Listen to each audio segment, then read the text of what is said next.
When markets are declining even just a bit, many people feel their emotions kick in.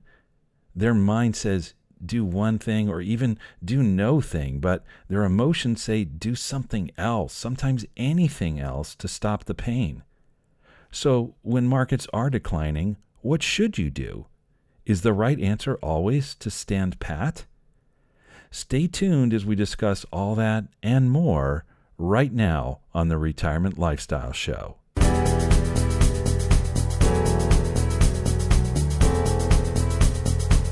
Welcome to the Retirement Lifestyle Show. I'm your co-host, Roshan Loungani, here as always with Adrian Nicholson and Erik Olson. We've got a very interesting episode for you today. We are recording this on Monday the 20th.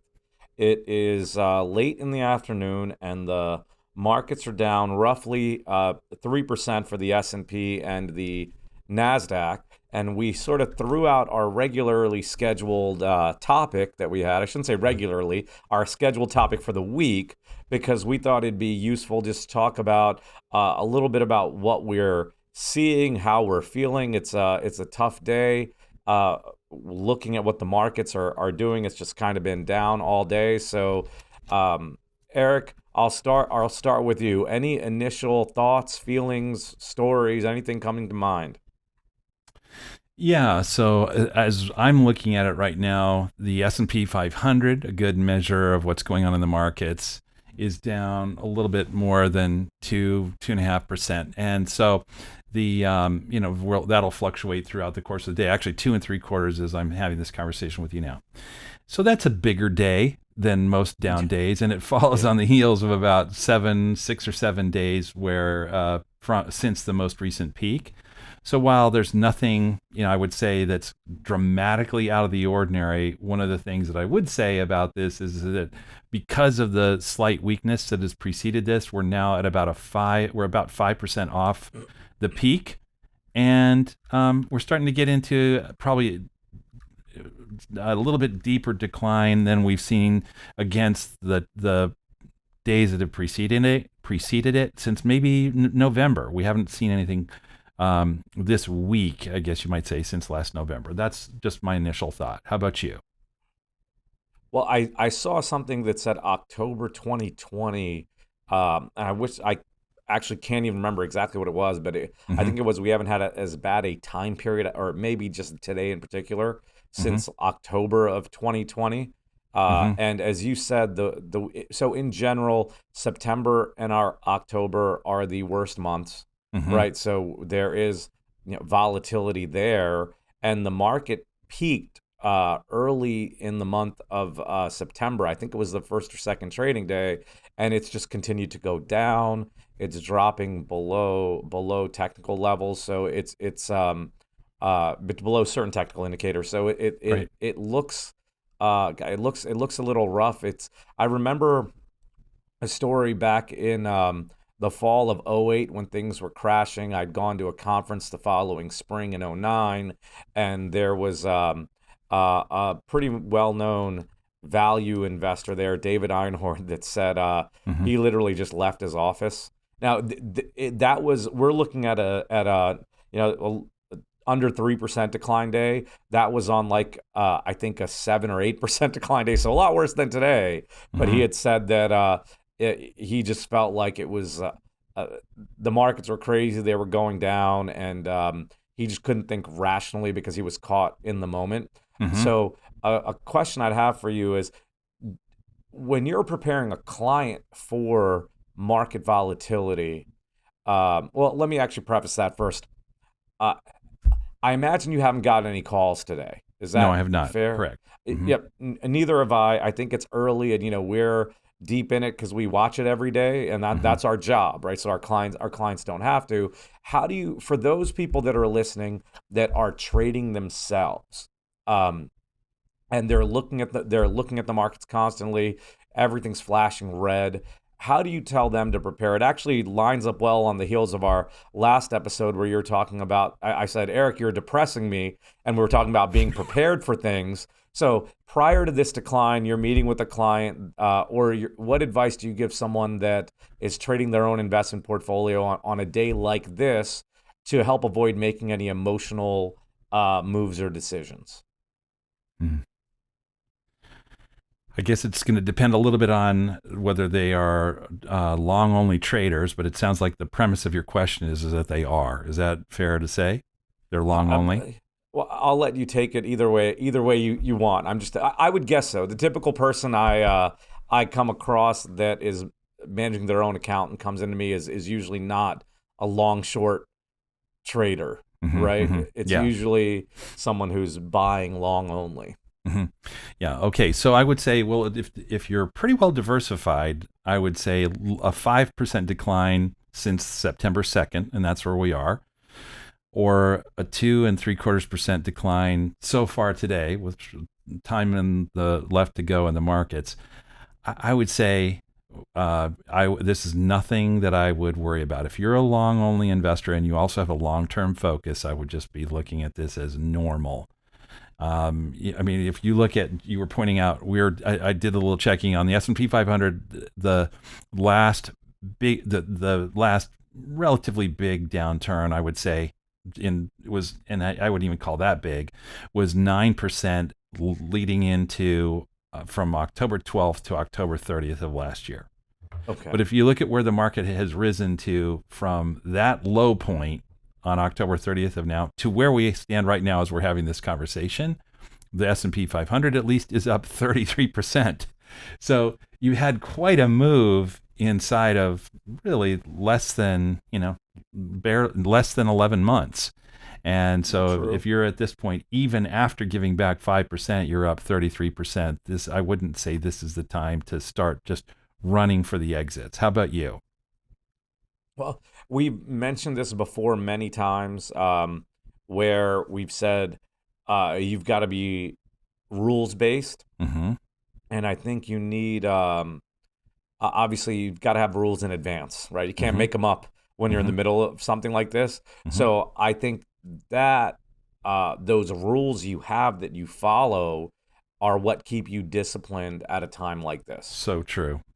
Yeah, I like that. And it keeps the emotion out of it, like sticking to your principles, like use the strategies and tactics that you have been using. Obviously, it's always good to keep researching and look for, new stuff to implement. But like you said, don't let's just say like a spike in volatility or a wild day kind of, divert you from the route you're on, I think is really important because like I said, when I'm looking at my charts, it is a little concerning when you're seeing some negative momentum or positions moving below technical levels. But again, I like what you said, Eric, too. If you have a long-term focus, and also a term that we brought up, like what's your risk capacity? What are you able to take on to help you through those times are extremely important. And I think are all great lessons.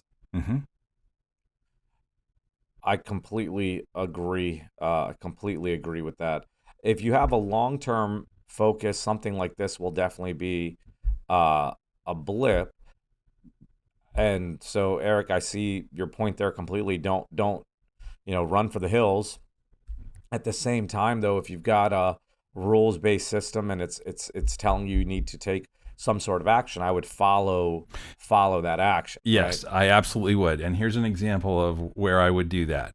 So if you said that you're, let's say, a technical trader, by that I mean you're looking at technical indicators, and chiefly you're looking at price and volume as the main guides, or various technical indicators that are derived from that.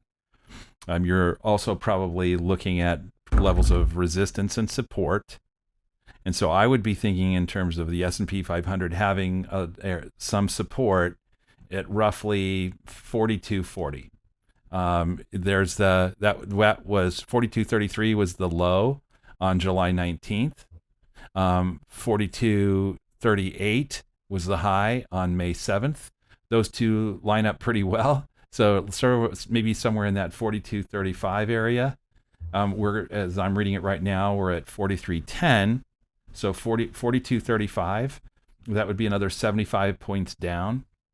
You might want to have a place where you're taking a little bit off the table at that point, or if it stabilizes in there, which I wouldn't be surprised if it does, then you might want to actually be adding to your position.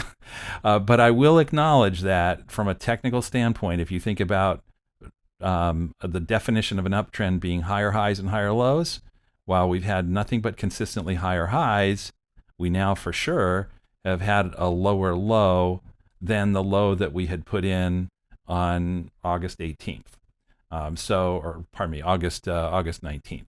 So from that standpoint, we start getting into we start asking, is this a turning point? It wasn't a turning point as of the close of business Friday. It would be considered possibly something to watch now as a possible turning point for the technical trader, not for the fundamental long-term trader, but for the technical trader.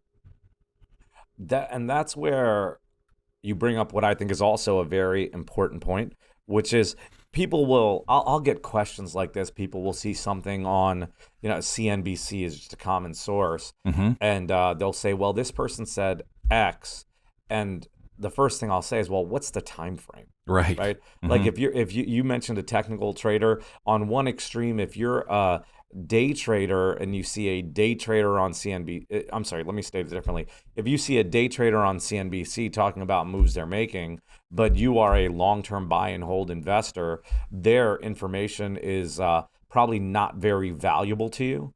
Because their time frame is what's happening today versus you as a long-term investor thinking what's happening over the next 30 years.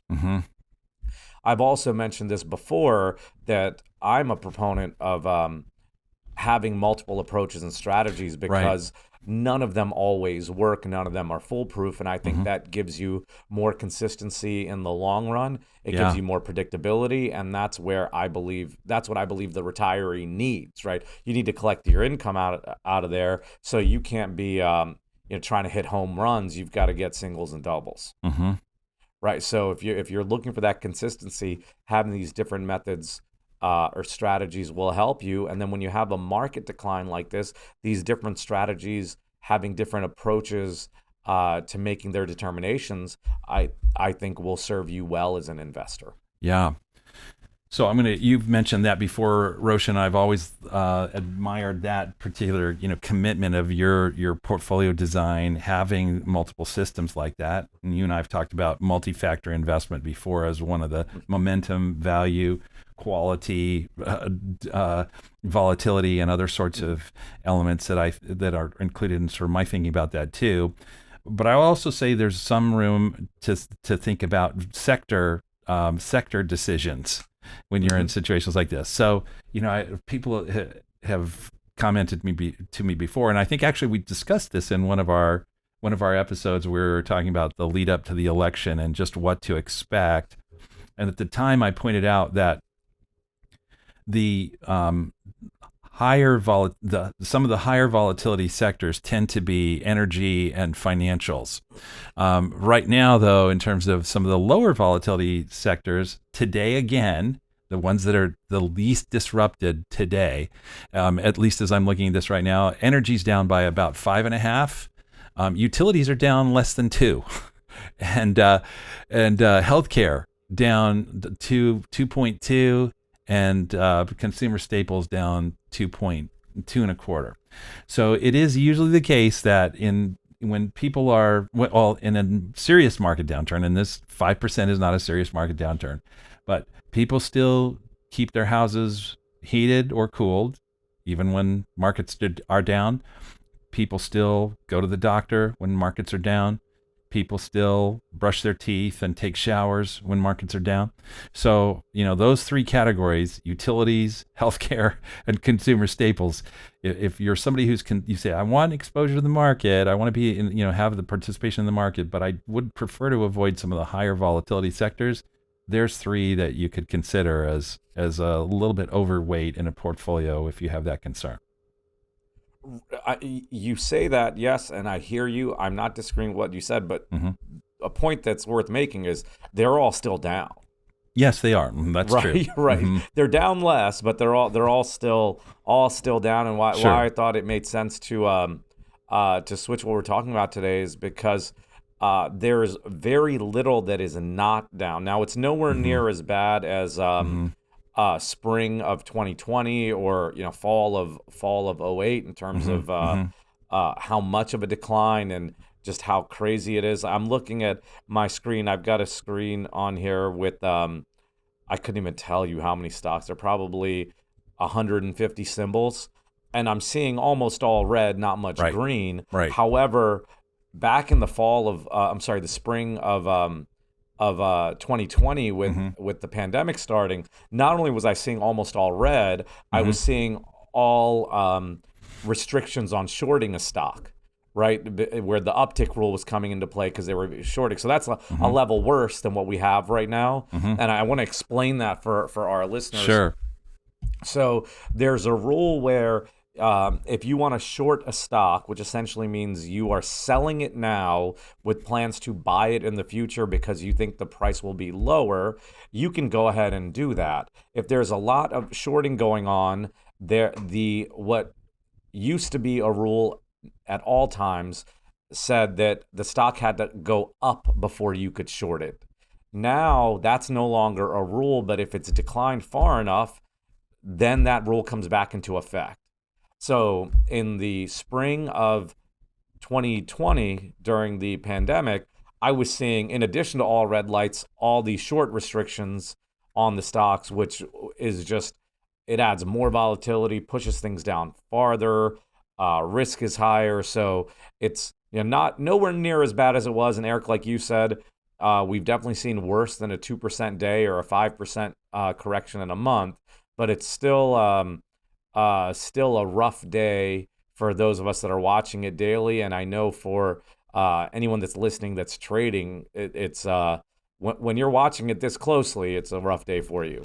Yeah, well, it makes you want to really just reevaluate where you are again, and just bringing in the concept of diversification, where somebody today was like, wow, I thought I was very diversified, like my portfolio, everything's still going down today. But again, diversifying among asset classes sometimes, because if you diversify just within equities, like we just talked about, a lot of the sectors are down. If you have a lot of healthcare or technology stocks and energy, you're still in equities. All those are still getting hit hard today. So maybe you thought you were diversifying really well, and this day may be somewhat of a wake-up call where you look into other areas. Like you might look at bonds, you might look at private investments, real estate, commodities, look at every area so you can just diversify a little bit more, where, days like these can kind of really test your portfolio to see maybe what should I change up going forward, or just to see what might be good times and what might be bad times. I think is a really important theme that we touched on in earlier episodes, which I think is really beneficial sometimes for investors. Well, we talked about bonds. Remember our episode on should you own bonds? And we had talked about a lot of people, Erik, really liked that episode. Just FYI, I got some good feedback. So good kudos stuff to me and you. Sorry, Roshan, you were out on that one, but Roshan, we had a really awesome conversation about bonds. We really livened up the bond debate. Oh yeah, we set the fun record on that show. I know we did. But that's pretty okay. To a geek like me, that was what I just said was hilarious. So, but anyway, I thought it was funny, and I think I'm a cool guy, Erik. Okay, good. I'm feeling better about myself now. But one of the things that we had said was when interest rates are lower, one of the advantages, because a lot of people say when interest rates are low, why should you own bonds? One of the things that we've pointed out in some previous episodes is that when interest rates are low, then the inverse price relationship between bonds and stocks is more consistent. In other words, when interest rates on bonds are low, then when stocks drop in price, bonds tend to rise in price. And that's what we're seeing today. Right, as I'm looking at this right now, the 20-year Treasury is up 1.3%. The intermediate Treasuries are up in the neighborhood of 1/4 to 0.5%, depending on where on the intermediate scale they fall. So, Erik, let me interrupt you just for a second here. I think there's two things worth noting there. One is the Treasury, that's the U.S. government issued bonds, just to explain what it is. But two, Treasuries are doing better than overall bonds because people will go there when they're concerned about the markets more than they'll go to corporate bonds, right? They're worried. They go to what they think is safe. You'll hear the term sometimes, flock to quality. Yes. And so they'll go over there. So that's the treasuries are a little bit different from corporate bonds because they're a better hedge because people will go there when they're scared. And same thing is true today for precious metals. So Yes. if you're looking right now at gold, that's up 0.6%. At the same time, again, that the S&P 500 is down, what did I say, 2.75. So it's actually improved a little bit since I opened my mouth, or we opened this episode, but it's at about 2.5. But there you're talking about a 3% divergence, more than a 3% divergence between those two asset classes. Yeah, and when you talk about gold, totally different, obviously, but it was an argument for this was crypto. Mm-hmm. And the argument was by the people drinking the Kool-Aid, the crypto Kool-Aid, is that crypto will essentially replace gold as a store of value. People are worried about the markets going down, they go to crypto. Now, there's a lot going down in the crypto space right now from a regulatory perspective. Yeah. But it's down big. I'm looking at it as of right now. Earlier in the day, Bitcoin was down 10%. Right now, it's down 8.2%. And so I just find that interesting when you mention gold, that if you're anti-crypto and pro-gold, you would say, well, today's proof that crypto's not the store of value that gold is.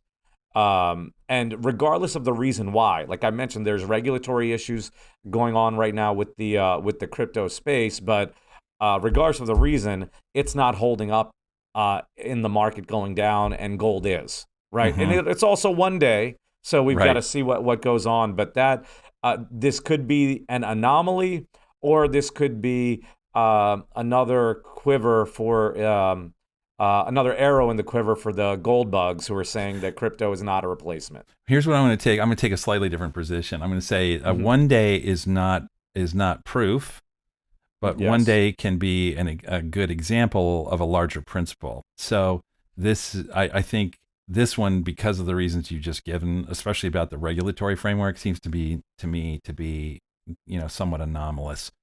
But I think the larger principle is that when people are frightened, the traditional havens of safety for them are precious metals and treasuries, and we're seeing those are the only asset classes right now that are, as a group at least, that are up.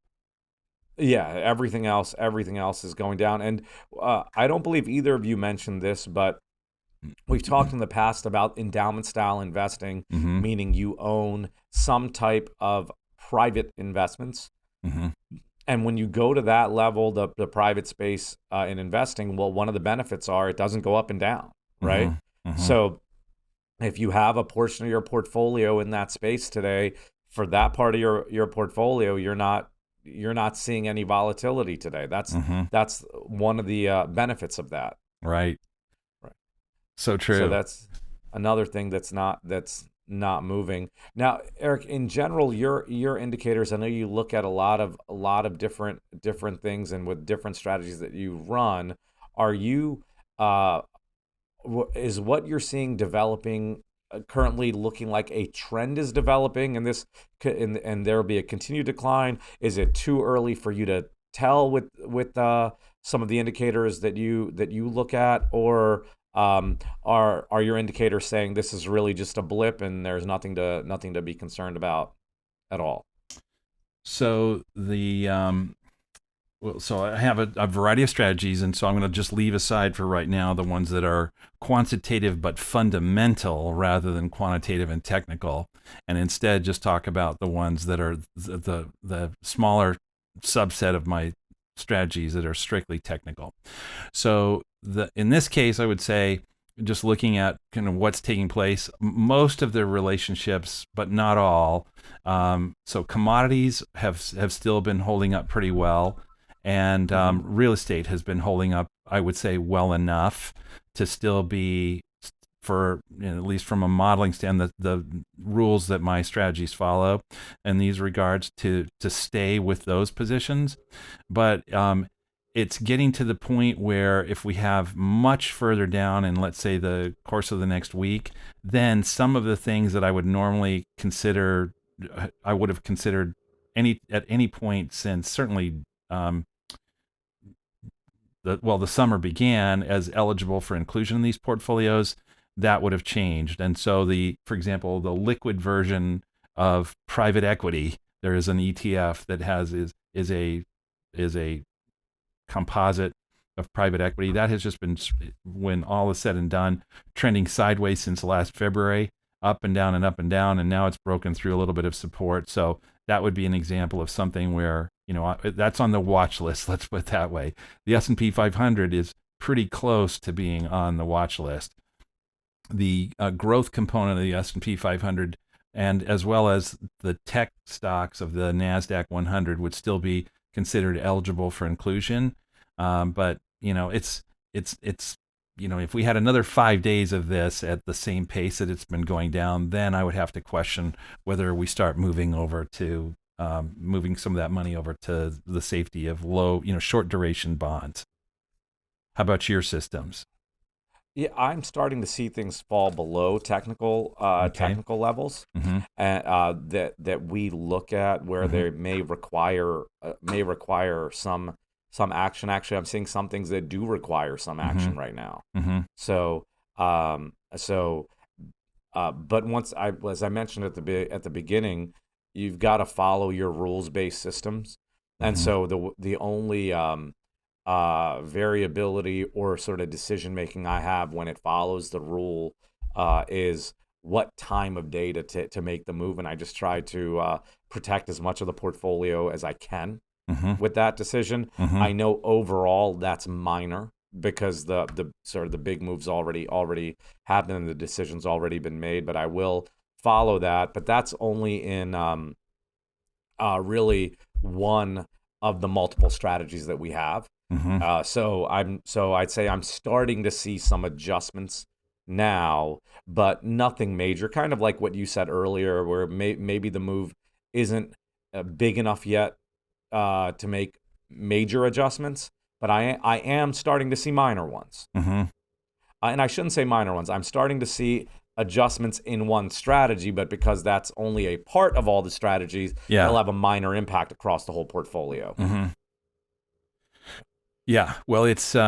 I guess I think if we went through and did a sort of full-scale inventory on all of our asset classes, it'd be fun to compare notes as to what in your models would be permitted in, and Mm-hmm. what would be ruled out.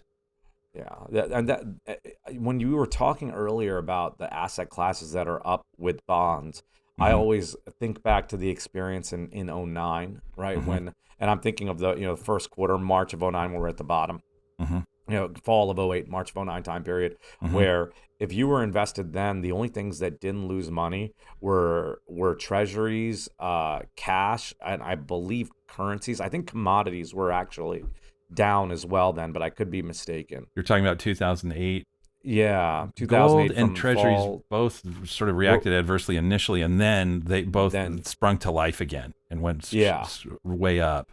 yeah. But the point I'm making though is there weren't many places to hide right Oh, then, right, exactly. right?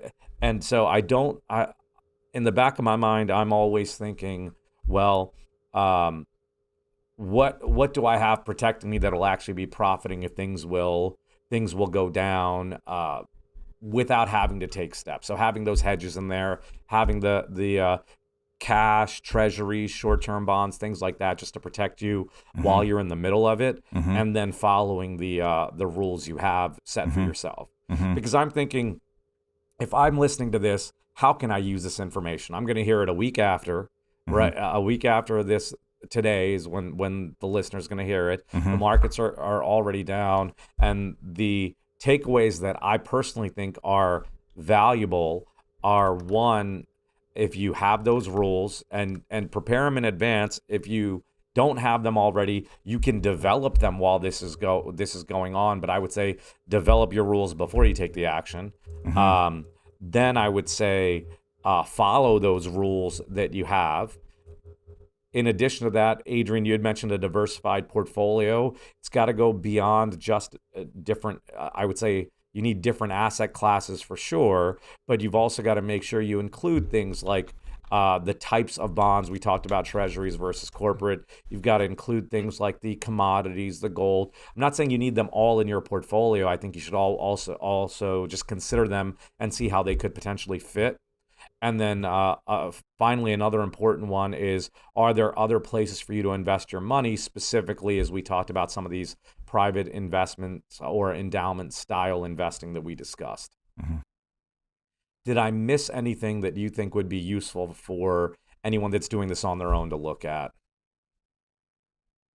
No, I think we've covered quite a lot of territory in here. I just think just the bottom line is that I would say I don't see anything here that on the basis of this week or let alone today should derail or force somebody who is a fundamental investor who's invested for the long term to somehow think that they should start exiting, heading for the exits. I don't think that at all. Yeah, I would agree with you. If you're a long-term investor, this is just a blip on the chart that you won't even notice in the future. So, gentlemen, as we started our new segment last week, I'd like to transition us to that segment. And the pioneer of that, Adrian, we're going to learn more about Adrian today. So let's start there. That's the first time I've ever been called a pioneer, and I like it. So thanks for that, Roshan. So we're going to do another segment, Meet the Co-Host, and I'll give a little bit of background. I'm going to do another top 10 today, and I'll give a little background story to go into it. So when I was driving down to Virginia Beach with a group of my friends last weekend, it was the classic kind of bros driving down. It was fun. We're all just talking, catching up, sharing memories of when we were at university, stopping to get food, just joking around. It was all good. It was a really fun time. It was a really, really great road trip. And then we were all just going over what kind of TV shows we like, what movies we like, and we were going over like our top 10 list and everything. And then the conversation came up about like what kind of podcasts people like and listen to. And then that's when one of my friends mentioned, "Hey, Adrian, your podcast, how's that been going? I want to check it out." I'm like, "Oh yeah, the Retirement Lifestyle Show, you should definitely check it out. It's really great." And his follow-up question to that was, "Okay, so what episode should I listen to?" I'm like, "Okay, so what are you interested in? Because I don't know about you guys, but like, are there any topics we haven't really covered?" Have you seen my list? I actually have mine numbered to track. Now, we've probably touched on some of these in depth, but I will tell you, I currently have a list of 53 episode topics that we can get to. Well, we'll take on that task for sure, and we'll get it done. But I'm like, we've touched on like a lot of areas. Just tell me what you're interested in, and I can definitely point you at least into a right direction or something that we talked about. And he was like, "Adrian, just tell me, what are your 10 favorite episodes? I want you to tell me 10 episodes that you want me to listen to, and I will listen to them." And I'm just like, "Oh, okay. I guess I'll narrow it down for you." So this is what I'm going to go over now. I don't think these are my exact top 10 episodes. I just came up with it over the weekend. So this is subject to change. I know I said that last time, but I don't want you to hold me down to it. What a cop-out. You just are unwilling to commit. I know. I feel that, Eric, because I like them all. I'd say listen to all 100 episodes. The 100th one's on its way. So if you guys are ready, I have my top 10 list. Okay, I'm excited. I'm very eager Let's to go. The first one on my list is the no holds barred look at 2020. When we kind of did a recap of 2020, that was a very classic episode. I remember that episode in the background. I had my Christmas tree up so that was a very memorable episode. And I remember it was just a lot of good content, a lot of laughs. So that was on my list. And this isn't in order. This is just my top 10 I have. The next one on the list is Crypto Wall Street. It's the first time we tackled cryptocurrency, and I love the catchy title we have for it, Crypto Wall Street. We should really try and lock that down in the future if we ever have the chance. Hey, that could be like a band name. It could. I'll be the guitarist. Eric, you're the singer since you sang in a previous podcast. Roshan, do you want to be like the drums? You can be on the drums. I need to learn to play it, but yes, I'm in. The next two I have on my list, I'm sorry, Roshan, if this offends you, they're only episodes that me and Eric recorded together, and they made my top 10 list. That makes total sense to me. Yeah, maybe I should not be on any of them. We have an episode together, Roshan, that made the top 10 list, so don't feel out. Okay, I feel better now. Those 2 episodes is Financial Finish Lines and Why Own Bonds. Those made my top 10 list. Right. Yeah. That was classic. So Roshan, you don't feel left out. The episode that I have on there that Erik's not on is just me and you, was the 8 dynamic outlooks of financial independence. I thought this was a really cool episode because I reached out to 8 people in my networks and I asked them one question: what does retirement mean to you? And they all gave me different answers. So I thought that was pretty fun. I was going to say I hate that episode, but when I don't want to offend your friends, so that was a good episode too. It's all good, Erik. You know, me and Roshan love haters. They just motivate us to make more podcast episodes. Yeah, there we go. Next one on my list is Peace of Mind. I think that's a really solid episode, and I don't even want to spoil it. So Peace of Mind, that's on my top 10 list. Go check it out. The next one is 6 tips to invest in retirement. I thought that was just a really concise, very cool episode where people could just listen and get some quick facts. I think that's a solid one. The next one on my list is Battle of the Plans 2, Part 2. And that just made my list because that's our most listened episode. So that was an easy one for me to pick. Wow. Time to come back. I have some more Battle of the Plans ideas, actually. I was thinking about those this morning. We'll get to those in our podcast prep meeting. We'd love to hear it, Erik. And then the last one on my list is We React to 6 Early Retirement Lies. That's another solid episode I like. And like I said, I like all the episodes we do. They're all my favorite. But that's just my quick top 10 list of episodes you should go check out. So there we go. Way to go. I'll just mention that I don't remember which episode title this was, but I got the most feedback on the one where I told Erik the odds of him jumping off the bridge and surviving were as good as the odds of his Roth conversion strategy. And I think this was actually a follow-up to our Roth conversion episode, which, Erik, I've heard you say a couple times you thought that might be the most valuable one. Yes. In terms of things that would really help people's long-term retirement. That was my next idea, just creating like a top 10 list of like our most like valuable or most like informational episodes. So I'll keep that in the bank for sure. Yeah. And Adrian, who gave you this idea, by the way? You had mentioned one of your friends gave you this idea. Yeah, my friend Alberto, who's getting married in 2 weeks from now. Hey, so congratulations, shout Alberto. out for Alberto. That's awesome. Yeah. Alberto, you and your wife should listen to our episodes together, build a solid financial foundation. There we go. I'll make sure to send this way. And I'm the best man, so I'm hoping I have a good best man speech for you. I hope I made you proud that day. Excellent. Adrian, I like this top 10 list. I like you having to come up with it because I don't think Erik... I shouldn't speak for Erik. I know I can't come up with anything as entertaining. So thank you very much to all of our listeners. It's been another episode of the Retirement Lifestyle Show. We appreciate your spending time with us. We'll be back next week with another episode of the Retirement Lifestyle Show, another interesting topic. And we hope you found today valuable and helpful. Please like, subscribe, tell your friends and family about us, and we'll be back to you next week.